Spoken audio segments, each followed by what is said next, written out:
Space launch trajectory and countdown net. Pad is clear. 10, 9, 8. Launch auto sequence has started. 6, 5, 4, 3, 2, 1. Go for launch.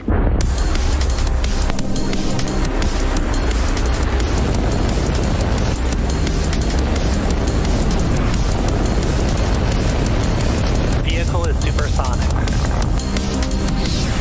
Stage separation confirmed. Dragon, separation confirmed.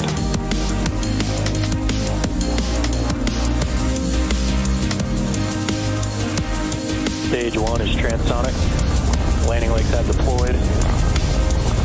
And Falcon 9 has landed.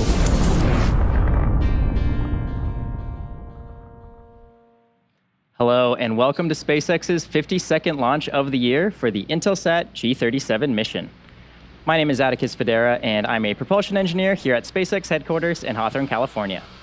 The Falcon 9 rocket on screen is vertical at Space Launch Complex 40 in Florida, and we are awaiting liftoff at 1 a.m. Eastern Time from Florida. As you may have guessed by the mission name, our customer for today's launch is Intelsat. Today's launch is the 8th Intelsat launch in 10 months, and it's the 40th anniversary of the first Galaxy satellite, which was launched back in June of 1983. Onboard Falcon 9's second stage is the Galaxy 37 Horizons 4 or G-37 H4 payload. Manufactured by Maxair, today's launch will further advance Intelsat's comprehensive Galaxy fleet refresh plan. G-37 H4 is a single satellite expected to enter service by October of 2023. It will provide North American capacity for television media and telecommunication network customers and continuity for mobility, network, and US government customers. It will be owned jointly by Intelsat and JSAT International, which is the US-owned subsidiary of SkyPerfect JSAT Corporation. And with that, here's a little more on Intelsat and their payload. Intelsat began by defining and delivering solutions that shape the way we connect to one another. As the foundational architects of satellite technology, we are still at the forefront, exceeding expectations for network speeds and reliability and ensuring frictionless access wherever the need may be. Today, Intelsat is the partner of visionaries who accept no limits. Industry leaders, government forces, and entire communities turn to Intelsat to help them achieve their next firsts. Many of the innovative firsts have been delivered by Galaxy satellites. This summer marks the 40th anniversary of the start of the Galaxy constellation. Intelsat and its legacy companies have delivered 4 decades of reliable satellite service around the globe, thanks to the Galaxy satellites. With our latest launch, Galaxy 37 Horizons 4, Intelsat continues that legacy of excellence and advances the comprehensive Galaxy Fleet Refresh Plan. This satellite launch, Galaxy 37 Horizon 4 with SpaceX Falcon 9, is actually going to be the 8th satellite that we launch over the last 10 months. And this is unprecedented for the industry. 8 geostationary satellite launch within 10 months. Galaxy 37 Horizons 4 is replacing Galaxy 13 Horizon 1. So it has 2 missions. The primary mission is the C-band mission for our media customer over North America, including Alaska. The secondary mission is a Ku-band mission that's covering our mobility and network customer, although North America, but in addition, the Pacific Ocean. That Ku-band mission is actually a joint venture between Intelsat and JSAT. The H4 Ku-band payload will provide continuity for our mobility, network, and U.S. government customers and will be owned jointly by Intelsat and JSAT International, the U.S.-owned subsidiary of SkyPerfect JSAT Corp. The relationship between Intelsat and JSAT is a very, very important. We, JSAT, mainly our customer is very domestic. However, emphasizing such a relationship with Intelsat, we can strengthen the name value in overseas. JSAT has been a very trusted partner of Intelsat over the years, starting with Horizon 1, Horizon 2, Horizon 3, and now Horizon 4 joint venture. So we're extremely pleased to be working with JSAT over the years.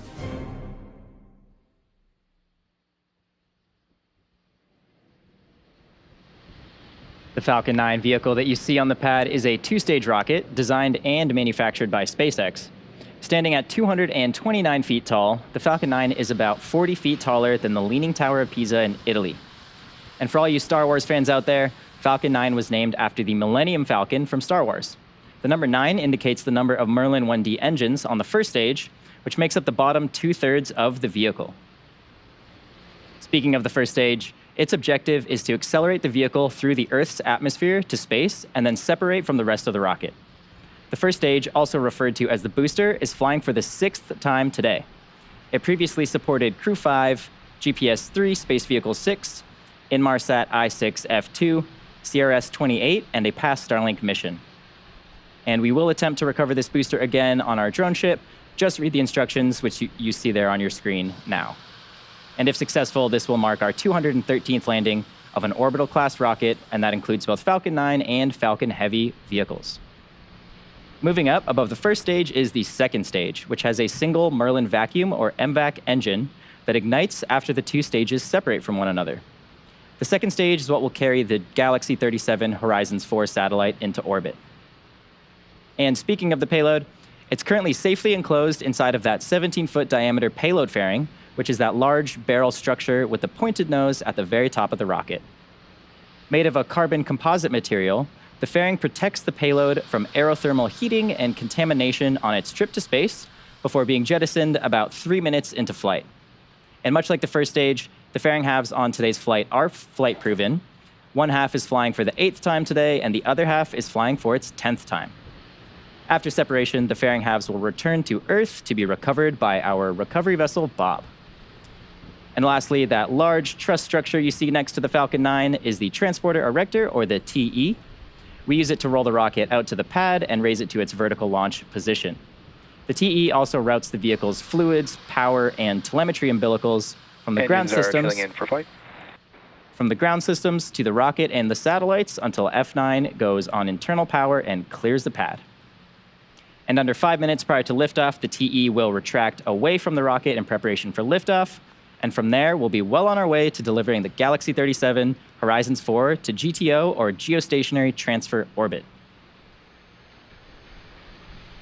Now, getting to orbit is not as simple as it sounds. In order to get the rocket and payload into any orbit, the rocket has to not only go up really fast, but it also has to go sideways. As we ascend, we tilt the engines, and that turns the rocket horizontally. So to help demonstrate this concept, imagine firing a cannon from a really high mountain. The cannonball will arc, and then good old gravity will pull it down to Earth. Load complete. As you increase the power, the cannonball will arc and land farther and farther away. Eventually, if you could continue to increase the power, the cannonball will end up in free fall around the Earth. Basically, gravity is pulling down on the cannonball, but it's going so fast that it never hits the ground. And this arc that constantly misses the Earth is called an orbit.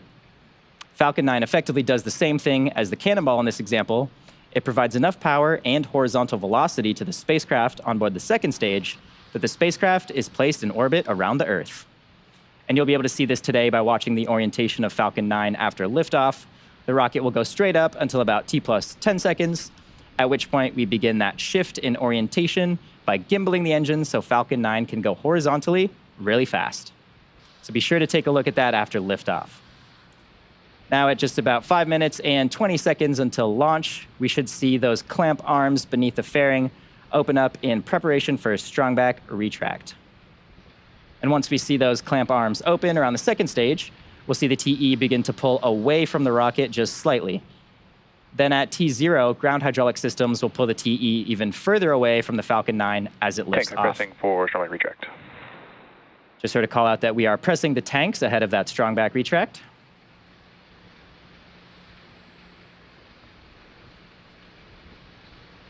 Those clamp arms should start to open in just around 30 seconds or so.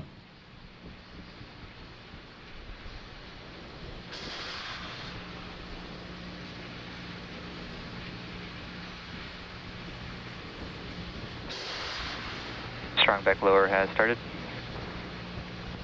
And there's that call out for those arms starting to open up. You should be able to see them just below the fairing halves there on the second stage. As you can see there, the arms are now opening up.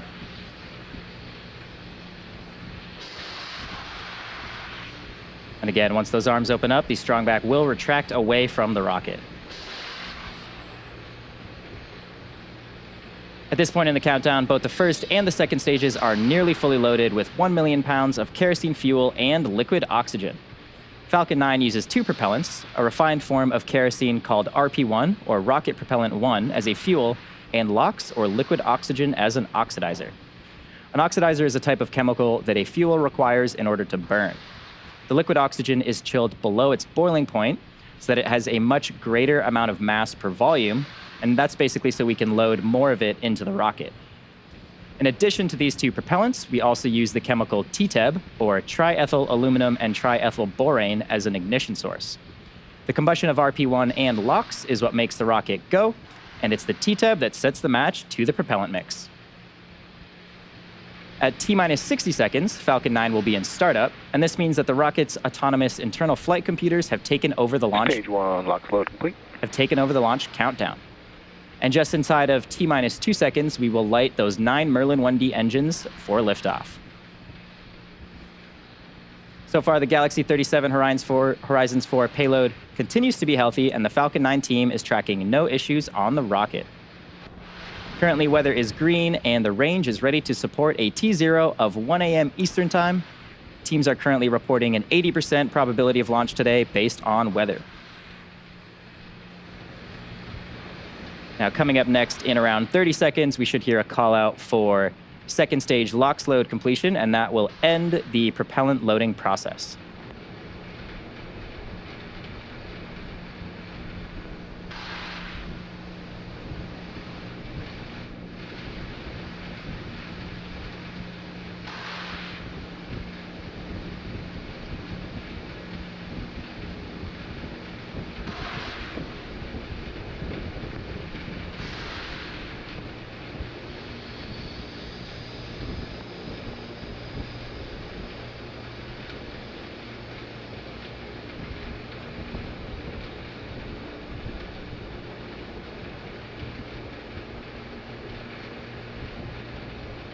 Those white Stage 2, LOX load complete. Just heard that call out for stage 2 LOX load completion. So with that, the Falcon 9 is now fully loaded with propellant. Those white clouds you see venting from the TE LOX line is a completely normal part of the process. Ground gas closeouts.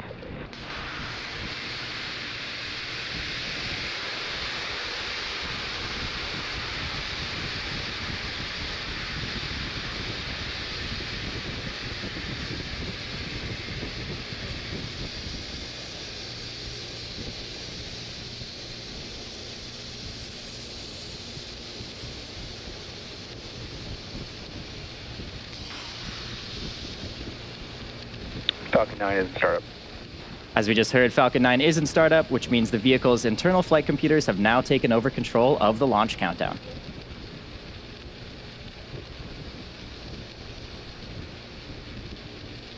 SpaceX launch director, go for launch. And there we go, folks, with the final go for launch from our launch director. All systems are go for launch of Falcon 9 with the Galaxy 37 Horizons 4 satellite.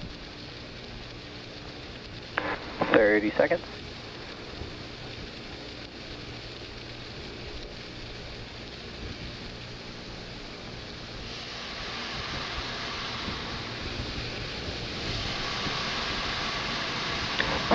Seconds. T-minus 10, 9, 8, 7, 6, 5, 4, 3, 2, 1. Ignition and liftoff for Falcon 9. Go Falcon, go Galaxy 37.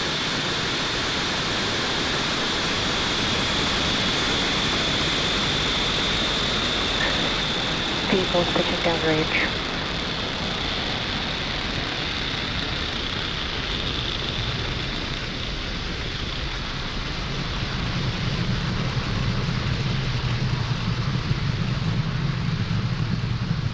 T plus 30 seconds into flight, Falcon 9 has successfully lifted off from Pad 40 at Cape Canaveral Space Force Station. During ascent, we'll tilt the engines in a technical term called gimbaling, and that will turn the rocket horizontally in what we call a gravity turn. Nominal power and telemetry. Now we're still going up, but we're also heading horizontally away from the launch pad. And The rocket typically needs to go about 17,500 miles per hour horizontally in order to avoid being pulled back down to Earth and reach orbit, Falcon 9 is supersonic. just like that cannonball I mentioned earlier in the webcast. Now coming up, we should throttle down the Merlin 1D engines in preparation for max Q, or maximum aerodynamic pressure. Max Q. And there's that call out. We did just pass through the point of max Q. And now we have 3 events coming up in quick succession, starting with MECO, Stage SEP, and SES-1. Main engine cutoff, or MECO, is the point during the flight where we shut down those 9 Merlin 1D engines on the first stage.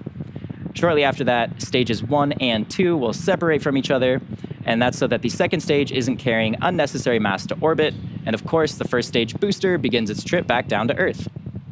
Second engine start 1, or SES-1, will be when we ignite the Merlin vacuum engine on board the second stage. Nominal trajectory. So we're coming up on those events in around 40 seconds, so let's keep a close eye on our screen for those events.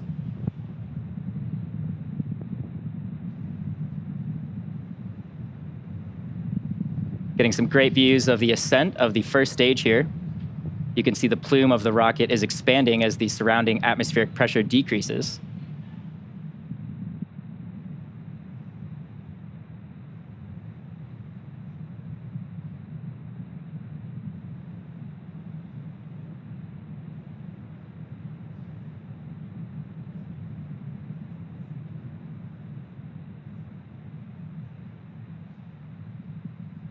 MECO.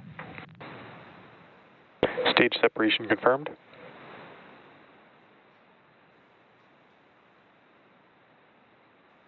And back ignition. There we go, folks. You just heard and saw those 3 events that happened back to back. Those were MECO, Stage SEP, and SES-1. Coming up next in around 30 seconds will be fairing separation. As a reminder, on the left side of your screen, you are seeing a live view of the first stage. And on the right side of your screen, you're seeing a live view of the MVAC engine attached to the second stage. Now keep a close eye on the telemetry in the bottom left and right corners of your screen. You can see MVAC is continuing to accelerate the payload faster and faster. And stage 1 is actually slowing down as it is no longer under power of rocket engines. Fairing separation confirmed. And there we go. There go those 2 fairing halves. We will be attempting to retrieve both of those again today once they fall back to Earth, and we'll be using our recovery vessel Bob for that. Coming up next are the 2 burns on the first stage, and that is to prepare us for landing on our drone ship. Just read the instructions. Acquisition signal, Bermuda. Now we're just about T+4 minutes into today's mission. We are currently in the first of 2 planned MVAC burns prior to satellite deployment. At around T+6 minutes, you should see on your screen the first stages. Vehicles remain on a nominal trajectory. You should see the first stage's entry burn at about T+6 minutes. Now for the entry burn, we do relight 3 of the M1D engines, and that's starting with the center E9 engine, followed shortly after by the E1 and E5 engines. And that slows the vehicle down as it passes back into the Earth's atmosphere. Now we need to slow down the vehicle to reduce re-entry forces, and that helps us recover and reuse the first stage. So be sure to follow along with the telemetry in the bottom left and right corners of your screen. During the entry burn, Falcon 9 is decelerating by firing its Merlin engines, but we're still moving very rapidly. So this causes the vehicle to fly through Merlin's exhaust gases, also sometimes called the rocket's plume, and this deposits a layer of soot on the vehicle's surface. And that soot comes from the carbon-based fuel that Falcon 9 uses. So again, coming up on the entry burn in about a minute and 10 seconds from now. Currently getting a great view of the MVAC engine continuing its burn. We are now traveling over 12,000 kilometers per hour as we head to orbit.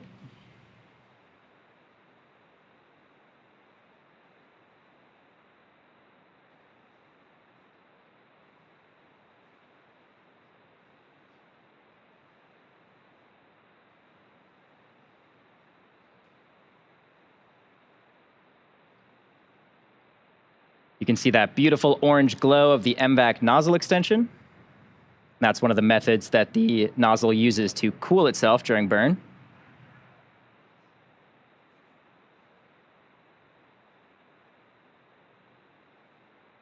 Again, on the left side of your screen is a view of the first stage.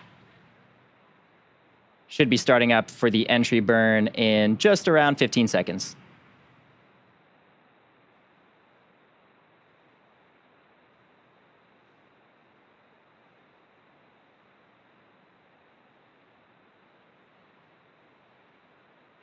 Stage 1 entry burn startup.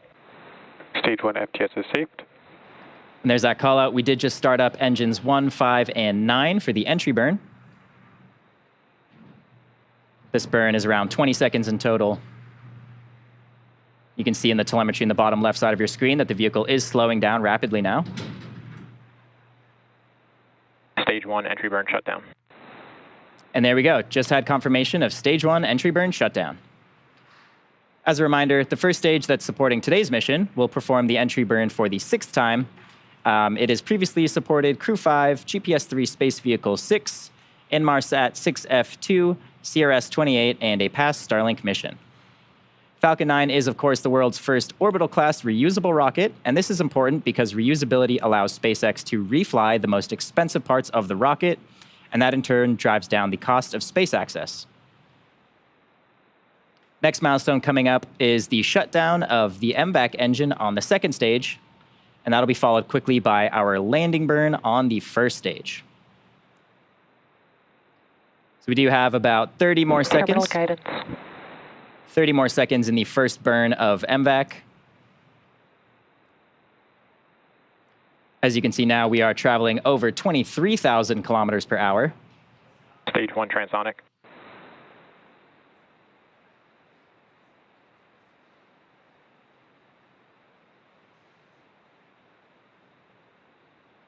Stage 2 FTS is saved.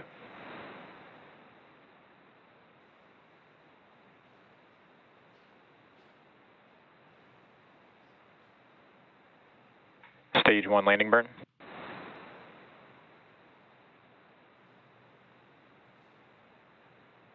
MVAC shutdown. There's SECO 1. We're just waiting confirmation of a good orbit and a stage 1 landing. Nominal orbit insertion. There we go. Great news there. Confirmation of a good orbit. Stage 1 landing leg deploy.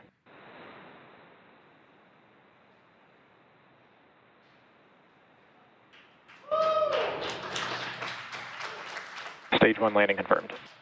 There you have it, folks. Expected loss to Hill, Cape. That landing marks SpaceX's 213th recovery of an orbital-class rocket, and that includes first stage landings for Falcon 9 and Falcon Heavy missions. Now, the mission isn't over just yet. The 2nd stage is now embarking on its first coast phase. After this coast phase, we will light that MVAC engine for a 2nd time around the T plus 26-minute mark. So we'll see you back here in about 17 minutes.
Expected losses signal, Bermuda.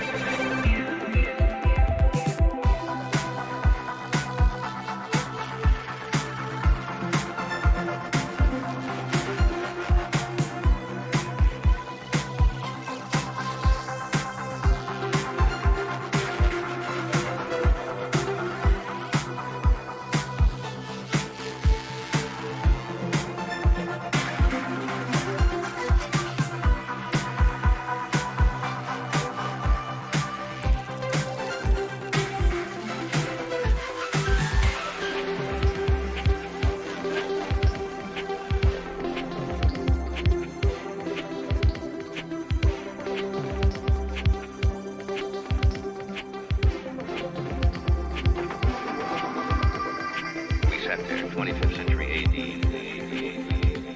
We sat there and looked at the rockets on Mars, and you just boggled the mind. And the technology caught up, didn't it?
Acquisition signal, goodbye.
Welcome back to the SpaceX webcast. Tonight's Falcon 9 mission is carrying the Galaxy 37 Horizons 4 satellite to space. We've had a nominal mission so far. Falcon 9 launched on time at 1 o'clock a.m. Eastern Time from Space Launch Complex 40. We did have a successful main engine cutoff, stage separation, first burn of the MVAC engine, and we did successfully land on our drone ship. Just read the instructions. The second burn of the MVAC engine is starting in around 20 seconds from now. This burn should last just about a minute.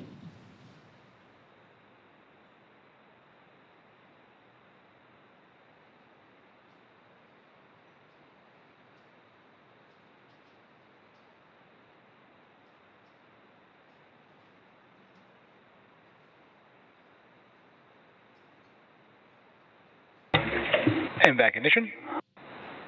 And as you just heard and can see on your screen, we did just start up that MVAC engine. This is the second of two planned burns for the MVAC engine today. And again, this burn should last just about a minute. Now, today's mission is what we call a GTO, or geostationary transfer orbit. The current burn is putting the high end of the orbit at an altitude of about 35,000 kilometers or 22,000 miles. And the spacecraft will do the rest of the work to put the other side of the orbit at the same altitude. And at that point, it'll be in a geostationary orbit.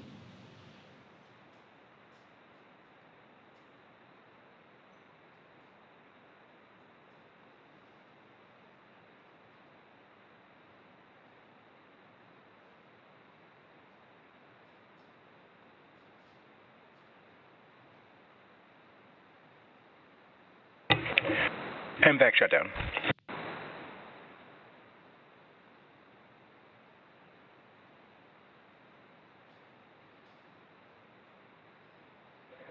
Nominal payload insertion orbit. Great news there. Just had confirmation of a good orbit on the second burn.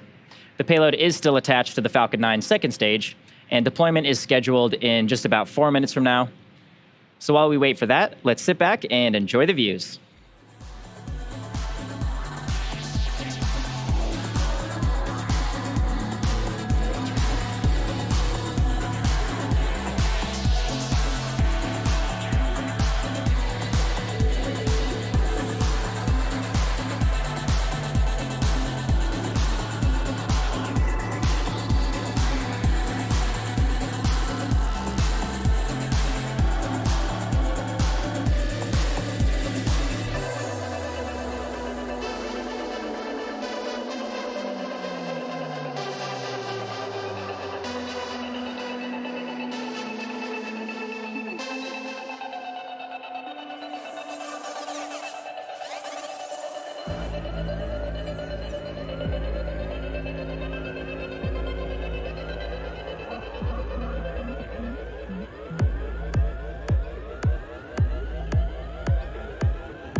Acquisition signal, hardware start.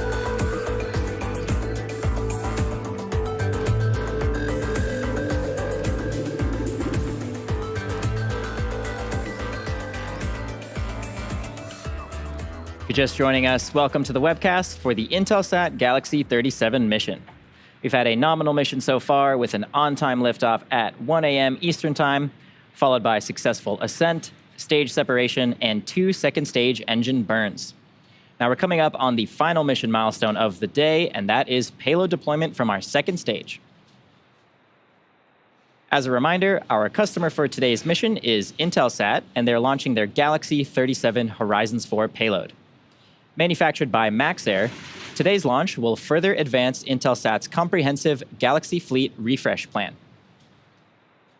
And expected to enter service by October of 2023, G-37H4 is a single satellite that will provide North American capacity for television media and telecommunication network customers, and continuity for mobility, network, and U.S. government customers.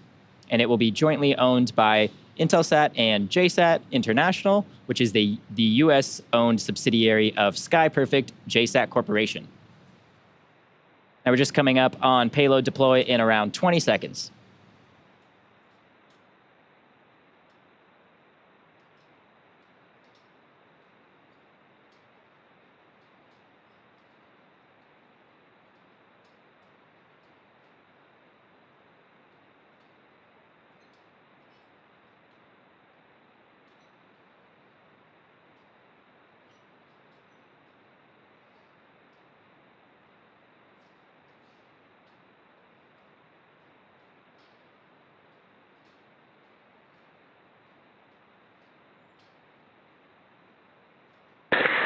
Galaxy 37 spacecraft separation confirmed. There we go, folks. With that confirmation of successful payload deployment, that will end our coverage of the Intelsat Galaxy 37 mission. All of us here at SpaceX want to give a big thank you to our customer Intelsat for entrusting us with today's mission. We also want to give a big shout out to the Range and Federal Aviation Administration for supporting today's launch. Today's flight concludes SpaceX's 251st overall mission to date and our 52nd launch of 2023. And of course, thank you to all of our viewers for tuning in. I hope you enjoy the rest of your evening, and we will see you again soon.